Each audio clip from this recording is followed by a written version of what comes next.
You're listening to the Meet the Farmers podcast with me, Ben Eagle. To listen to previous episodes, visit thinkingcountry.com or find the podcast on iTunes by searching for Meet the Farmers.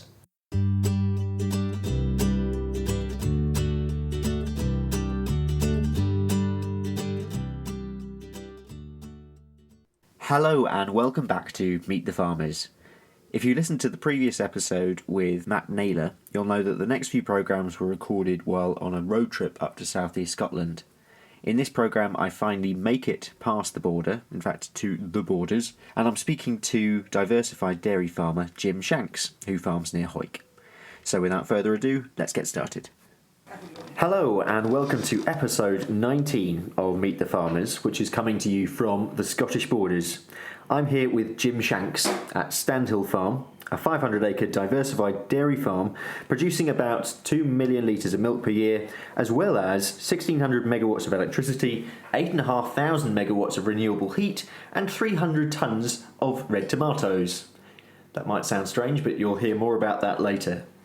Jim, along with his wife Kerry, are the fifth generation of the Shanks family to be farmers, and the third generation here at Standhill.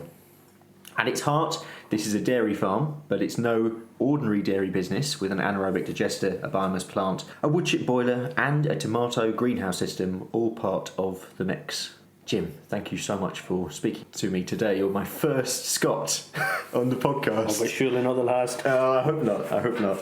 We mentioned in the chat before that your family's been here since the 50s. How has the farm and the business changed since that time?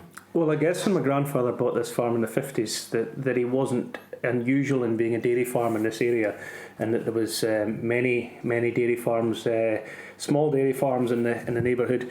But I guess bit by bit, due to the commitment that dairy farming requires, is that the other farms then turned into beef, arable, and that we are the only one left in the immediate area. There are some still rather large dairy farms in the borders, but we've remained as a dairy farm and not really expanded a huge amount. We're more diversified than farming, but yes, we are, I guess, a traditional dairy farm at heart, passed down through the family, and we are now got the next generation on its way with 2 daughters and a son. What was it like growing up on the farm?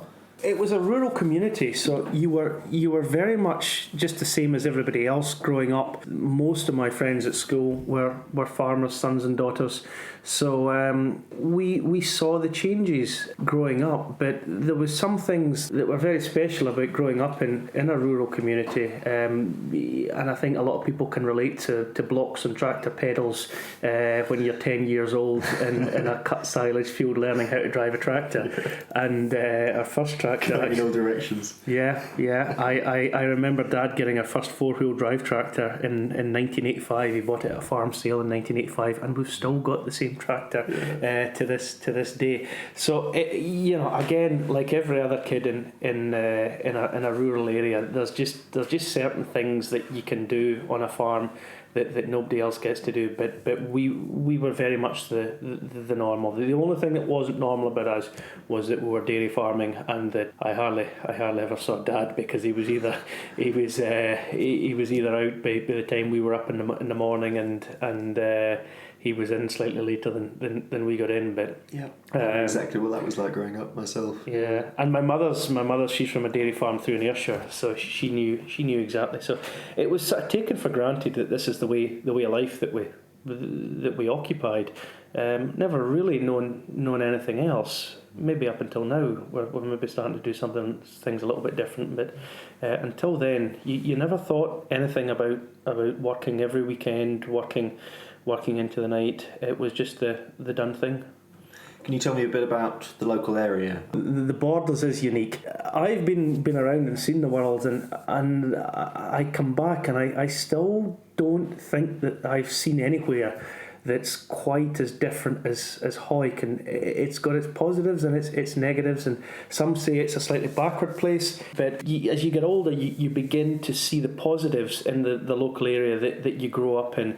It's a very close-knit community. Nobody toots a horn in Hawick High Street out of anger. It's always accompanied by a wave, and everybody knows everybody. It's very much a local village here.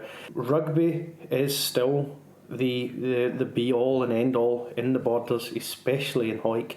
We are just surrounded in this community by ex-Scottish internationals and British Lions players that have just grown up working in borders farms and in borders communities that have went on to play rugby. Perfect background for it. Absolutely. And the common ridings and the rugby, the knitwear, the mills, the farming, that is borders community, and it's an identity that's still very much there to this day.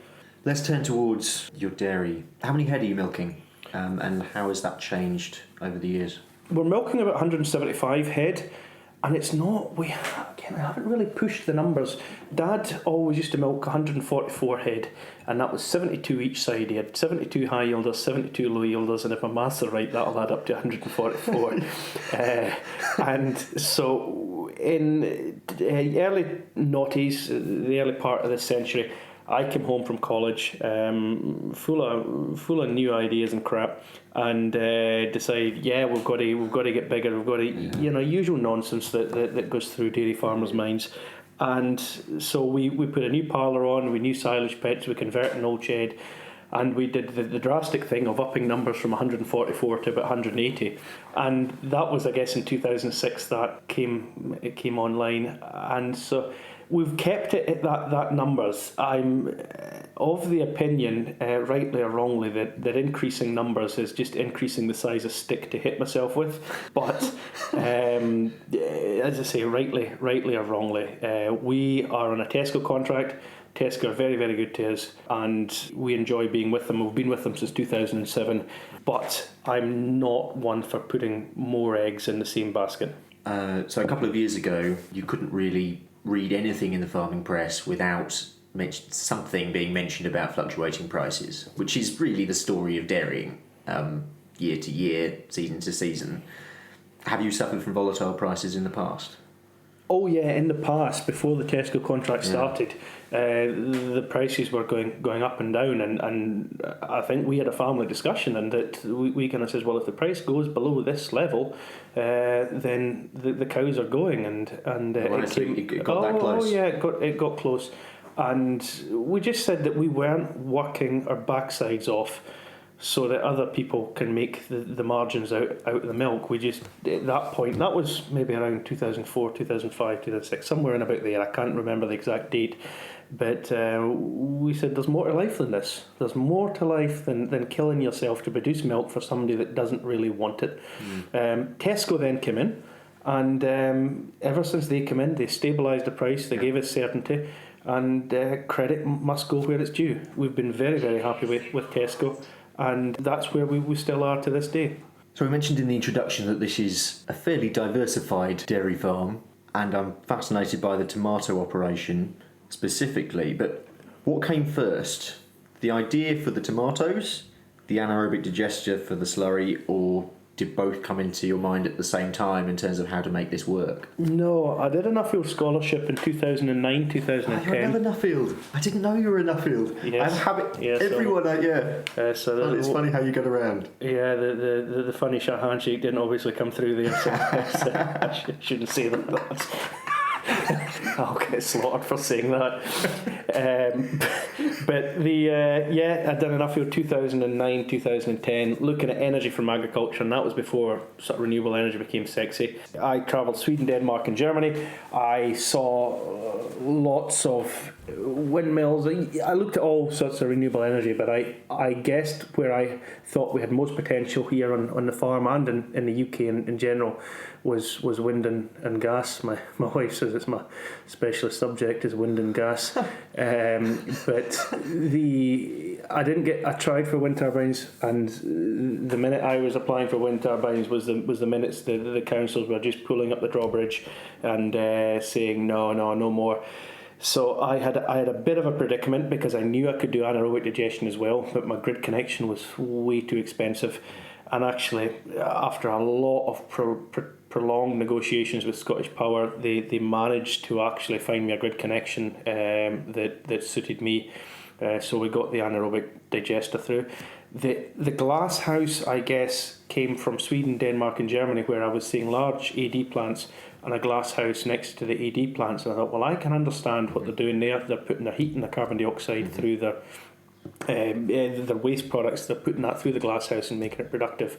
And I thought, well, maybe one day when I get my AD plant, then I'll have a look at it. But I guess maybe there was a wee bit of an overlap that I was trying to get the AD plant through planning and get the grid connection for it. And I did start looking at glass houses, and I guess I got the bug. I really got the bug for a glass house environment. Everywhere I was doing my homework for the glass house, doors were opening. And I'd never had that before, because the AD plant and the wind turbine, you were always used to getting doors slammed in front of your face and having to knock them down to get through them. Whereas with the glass house, doors were just opening left, right and centre. I kept expecting there to be a showstopper somewhere. It never materialised, and I kept going and going, and there was things that didn't work, like the amount of heat the AD plant was going to produce was only going to be about a tenth of what an economically sized viable glass house would need. But then I thought, well, no, we can do it with biomass boilers and wood chip and fill the gap that way. So there was chinks in the way, but nothing that I couldn't get around fairly easily. And goodness, in about 2015, I sat down with the family, because I always feel it's very important to get the family on board with a family farm, and I don't go spending silly amounts of money without having the full backing of the family, and if they don't back me, then I don't do things. So we'd got mum and dad away to look at some glass houses, see what they thought, and while they were sceptical at first, they came round to the idea. I think they kind of got the bug a little bit like me, and we then went past the point of no return. We got the funding and went for it. How did it go down in the local community? What was the planning phase like? Oh, well, there's the countryside is full of whinging assholes that no matter what you do, they will. There's a phrase. What is it? The last one into paradise thinks they've got the right to pull the ladder up behind them, and it's a phrase that I see come back to me time and time again. It doesn't matter what you do. There's an army of whingers out there. By this time, I'd learned to be fairly cute in how you work with the press, how you work with the local community, and that you be as open as you possibly can with them, take them with you, and isolate the naysayers. And by this time, of all my planning experience, by the time I got to the glass house, I was pretty good at it. And also, I think the local council was in the mood to say, come on, Jim, just get this built, get it on with it. We're behind you on this, because we don't like them either. So clearly this place is all about innovation, and your determination has driven that. But do you think farmers across the country, and by country I'm referring to both Scotland and the UK as a whole, are receiving enough support to encourage innovation, and what more could be done? I guess innovation has to come from the individual, and actually some of the most innovative stuff I saw on my travels came from America. Now, you would think that America isn't that much behind renewable energy, that sort of stuff, but the individuals drive it, and that will always be the case. I have my issues with government, with local government, and bureaucracy more than anything else. I think the bureaucracy that is the biggest industry in the UK by a long way. People talk about insurance and pharmaceuticals. Bureaucracy is by far and away a bigger industry. And I think people are starting to see the backlash of that with the way they're voting in America, that they've voted in a president, no matter how bad he is, they're voting in somebody that's going to get rid of bureaucracy and lower taxes. So that's bureaucracy is a problem, but yeah, it comes down to the individual. It's no government. If government steps in, they generally tend to make things worse. So for governments to start coming in and trying to support guys like me, they can get out the way and help me no end. But when they actually come in and try to do something positive, they generally tend to make things worse. It's important that the market drive. That's market drives everything. what it has to be at the end of the day. And that if you're not, you can be as innovative as you like, but if you're not producing stuff that people want, then there's no point doing it. So that's always the end game, and what has to be remembered.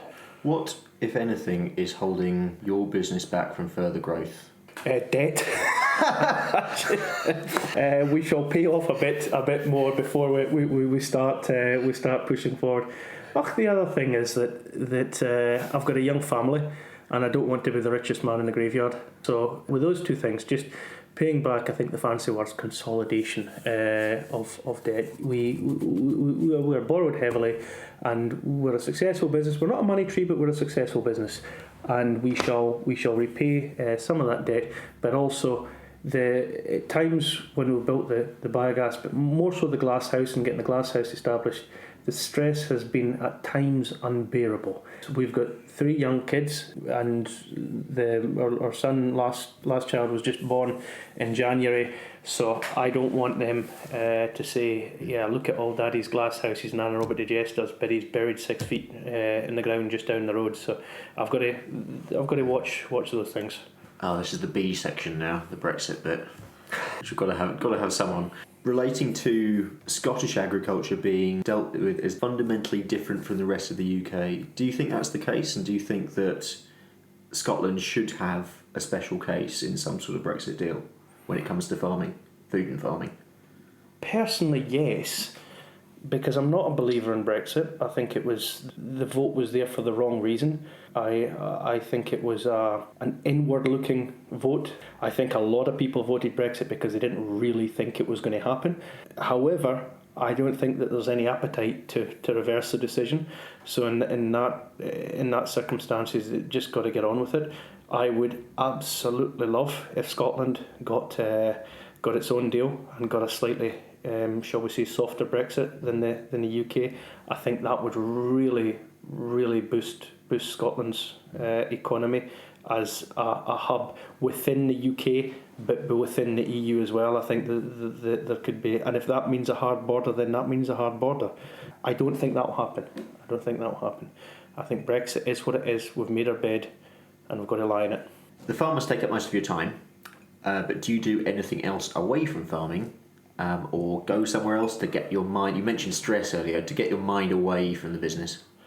Well, I play in a brass band. Oh, yeah. I play trombone in the brass band. Yeah, I'm a trombonist as well. Oh goodness, there we are. Fellow trombonist, there we are. So it's a very busy. It's 2 very busy times a year in the band. One is the common riding, which has just passed, and the other one's Christmas time. So the brass band takes up quite a fair bit of the time. I enjoy it as a social entity rather than trying to be the best brass band that there ever was.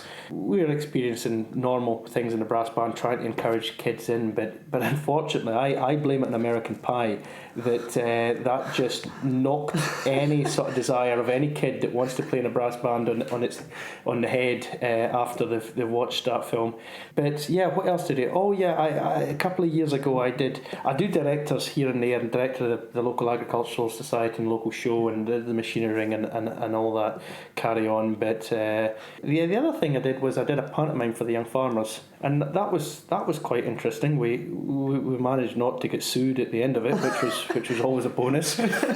So I believe we're going to do another one this year. We've got our first meeting there, so that'll take up a lot of time. But yeah, I enjoy football. I enjoy rugby. I was made to play rugby against my will at school. Going to Hoyk High School, everybody's made to play rugby against their will, even.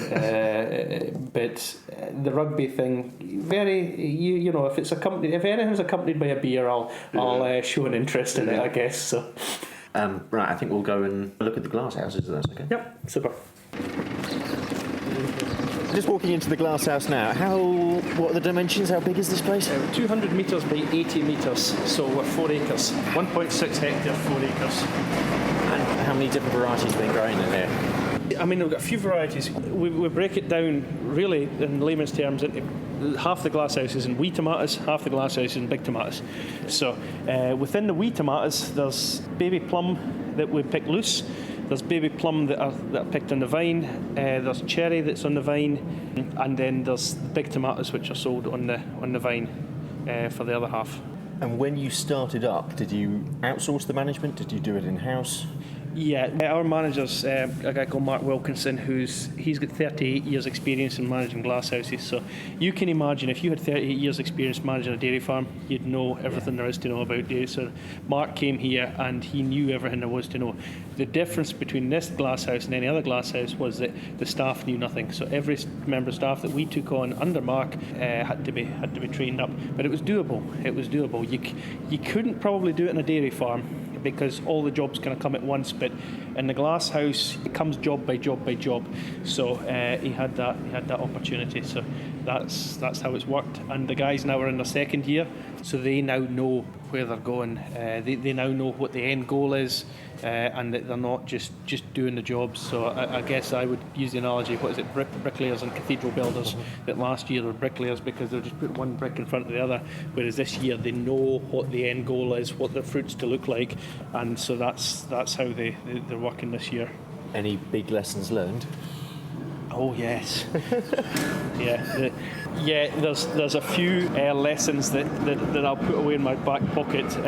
I have every farmer in Scotland wanting now to put on a glass house. So that's not quite true, but people see this as a diversification thing. So I'm not letting away the secrets of my most harsh lessons learned, because there are certain things that you can't do in a Scottish glasshouse that you can do everywhere else, but you can't do in a Scottish glasshouse. So I'll keep that to myself. But yeah, big and we're still learning, and it's like a crop. Any other crop that you grow, if you make a balls of it one year, then that's it for the year. You've one chance. Yeah, and then your next chance is next year. So you've got to try and carry it through as best you possibly can. So in simple terms, can you describe the process, say going right the way through from the girls at the other end of the farm through to the tomatoes as an end product here? Describe the process. Okay, so the cows produce three things. They produce crap, heat and milk. We take the milk off them. The heat we can't do anything about coming off the cows, but the cow slurry is effectively everything that cow can't process. So the cow can process the food and turn it into milk and turn it into heat. What it can't process goes through it. So we capture the slurry, we put it into the anaerobic digester, and the anaerobic digester wrings out the last bit of energy that the cow couldn't do. We also feed some whole crop into the anaerobic digester. We get the methane from that, we run the gas engine. The gas engine produces three things because it's connected to a generator. It produces heat, carbon dioxide and electricity. We use the electricity to run the farm. Everything round about here, I always say, everything round about here runs in cow shit. Whether it's the car, whether it's the lights, the kettle, everything runs in cow shit. What we do with the carbon dioxide gets fed into the glasshouse. The heat is then used to dry wood chip, and so we will buy in a lot of wet wood chip. We will dry it with the heat for the biogas, but the heat from the biogas, while it can dry a lot of wood chip, it can't heat the glasshouse. So what we then do is feed the dry wood chip into the biomass boilers, and the biomass boilers heats the glasshouse. And then there's things like when we're finished with the tomato crop, it goes back in the anaerobic digester. We can use the rock wool for bedding the young stock. So there's a lot of things where it can all go back round as well. Where do you get your wood from? Some of it comes from on farm, but generally just local felling. We have a lot of wood in the Scottish borders. So some of it is bought in and seasoned, seasoned then bought in. Some of it comes in wet and we dry it ourselves. But it's all sort of local timber, and it's getting tight in supply. Wood is getting really, really tight for a number of reasons. I suppose that's another whole debate which I'm touching on tomorrow at the Highland Show, is this agriculture forestry question. Where do you see it going? Well, I happen to think that the squeeze really is on land. That we've talked about this coming for a number of years. The squeeze is on. The demand there, because of we are expecting land to produce energy as well as food. So you've got straw going into power stations, you've got wood going into power stations, you've got crops, thousands of acres going into biogas. There is a huge demand from land. And so bedding prices, straw prices rising, And that I really do feel in this last couple of years, the squeeze now really is on, and that farmers like myself are really going to have to think what they're going to do with the land and how they're going to use it, because the old ways where they had free rein for lots of cheap inputs into their farm isn't going to be there from now on and in the future. I think the squeeze is on. What makes a good tomato? Yeah, ripened on the vine. So quite often you'll buy Moroccan tomatoes or Spanish or Israeli, and they've been picked not ripe, and they've been allowed to ripen in transit. There's only certain sugars you'll get if you ripen on the vine. So because our turnaround's pretty quick, we are selling a product that's more ripe when it's picked. So that helps. Getting it local. The other the massive thing about tomatoes is don't put them in the fridge. Just don't put tomatoes anywhere near a fridge. The tomatoes used to be grown in this environment at 25 degrees heat, and then you put it in a fridge, and I think once the tomato goes below about 8 degrees, the whole biology starts, the fruit starts fighting against itself, and it all goes into a bit of a mess. So it'll actually keep better out with the fridge, but it'll taste a whole lot better as long as it's not put in the fridge. And in terms of timing of ripening, so at the moment we're looking on the vine, there's some very green ones at the base, and then as you work up to the top, they slowly turn more yellow to orange and then to red. What's the time process? When a flower is pollinated, it'll then take 53 days till fruit ripening and picking. So that's the sort of time scale that we're on. When it's picked loose, so the tomatoes you're looking at are actually picked loose, but you get to pick the tomato when it's absolutely on the money. Whereas if you're picking on the vine, you're always compromising. You're compromising between the top ones maybe being a wee bit further on than they should be, and the bottom ones just about there. Yeah. So the vine, you're asking to pick 8 tomatoes or however, it can be 10, 12 tomatoes at one point. So you will compromise the top ones, you'll compromise the bottom ones. The vine does look fantastic though in a pack. And the vine gives it the smell as well. So when you're buying on a vine, you get that smell, and we see it in local shops. Some of the local shops that supply, you just go into the shop and you just smell the tomatoes straight away, and it's great. It's a real sales point, being able to have that smell in the shop, and people say, "Ooh, where's that coming from?" How would you describe? Would you still describe yourself as a dairy farmer who has diversified? Because obviously, your knowledge and your passion for this side of the business is evident. Yeah. No, I'll always be a dairy farmer. It's 80% of my time still spent in the dairy. I am going to learn how to grow tomatoes properly off Mark, and by the time Mark retires, I will hopefully know I know every ins and outs about growing tomato crop. But I will always be a dairy farmer. What stresses me out is the case of mastitis we had last night. It's the downer cow. It's the stillbirth.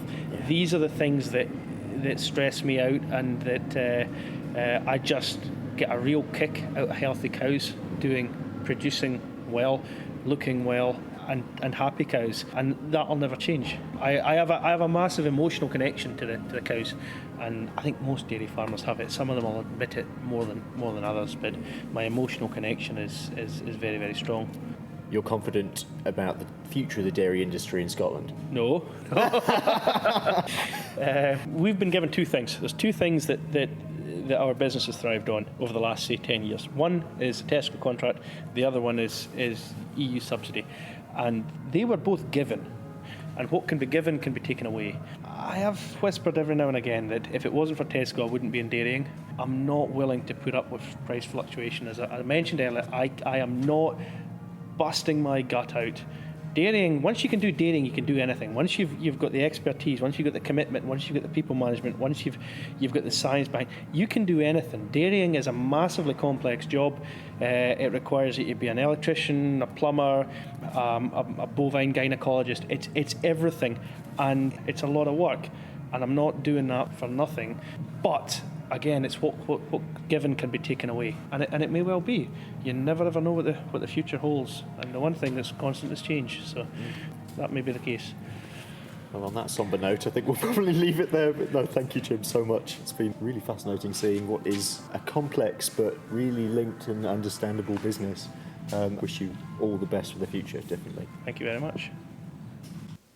Who'd have thought it? Milk and tomatoes, but clearly Jim is making it work. Next time, we're sticking in the borders and we're also staying with dairying and diversification, but with a very different business. I'll be speaking to Martin Burgess at Overlangshore Farm. If you are diversified in your social media, a reminder that you can follow me and my witterings on Twitter or on Instagram at Benji_Eagle. Benji is BENJY. Thank you very much for listening and for your ongoing support. Please do subscribe to the podcast on iTunes and tell your friends and family about it. Also, I'd love to hear if you have any feedback. You can find my contact details at thinkingcountry.com. Until next time then, on Meet the Farmers.